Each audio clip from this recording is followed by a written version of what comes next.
This is Isna Tianti, and this is written for anyone that would have an ear to hear. This piece is entitled 1122. As a woman, I know I was created to be great, not spoken in arrogance because narcissism is something I hate. But what makes me great is I don't have to berate or hate anyone else because my competition is only myself. Speaking on that, yes, I'm proud to be a woman who happens to be black. But if you're Caucasian, Asian, Latino, or any other persuasion, you should embrace the fact that you're also all that. Me being who I am shouldn't take anything from you. Not one person I know had the power to choose the color of their skin, so why do we act like in the womb we called the shots when our parents were getting it in? If any of us had a choice or had a voice before our birth on earth, what race would you decide to be? Pause and think carefully before you shout your answer to me. Would you want to be the original ones who built pyramids and created the first schools? Consider your answer because they too rose and fell and allowed someone else to overpower them and rule. Clearly, many would choose different than who they are now, based on the inability to accept the negative associations that cause others to frown. So if you could, would you reverse any curse on those you blame for your pain? If you answer yes, then the person next to you is a witness that you'll be a part of why we're probably seeing the same mess repeat again in history and why there'll be no visible change in our society.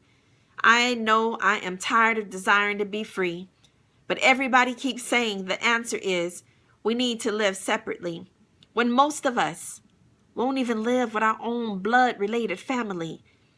Please explain this philosophy to me. How long will we remain hard-hearted as a people and say, I'm going to make them pay? Maybe it's those same thoughts that keep this racial division we still see present this very day.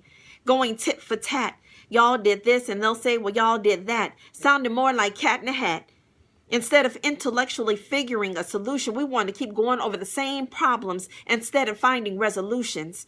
Saying we're ready for a revolution when most are too scared to bleed, while still applying band-aids over the residue of slavery.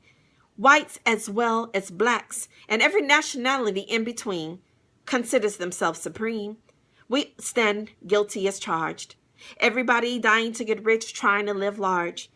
But why don't we all try setting a higher bar? The same trap set for the less unfortunate, it won't get the rich too far. Lest we forget the struggles has never been black and white. That's just to deceive. It's the values of good and evil, trust and believe. Yeah, we all have fears and doubts and have reason not to just blindly trust.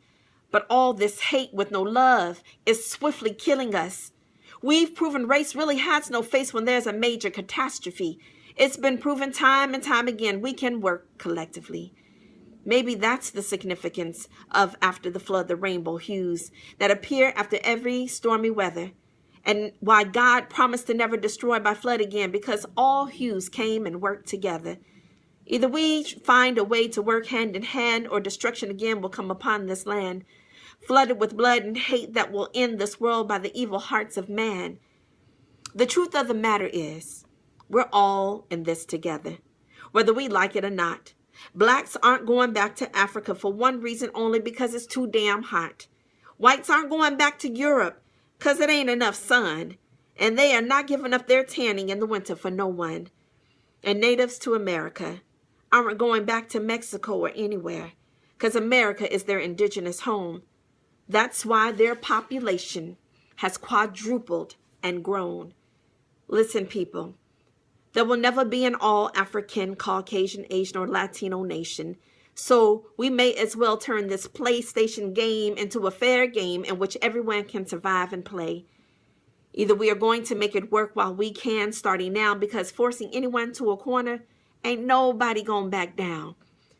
So to those select few who think you're calling the shots, you're not. You may think you have all power and might in your hand, but the Most High God has a completely different plan.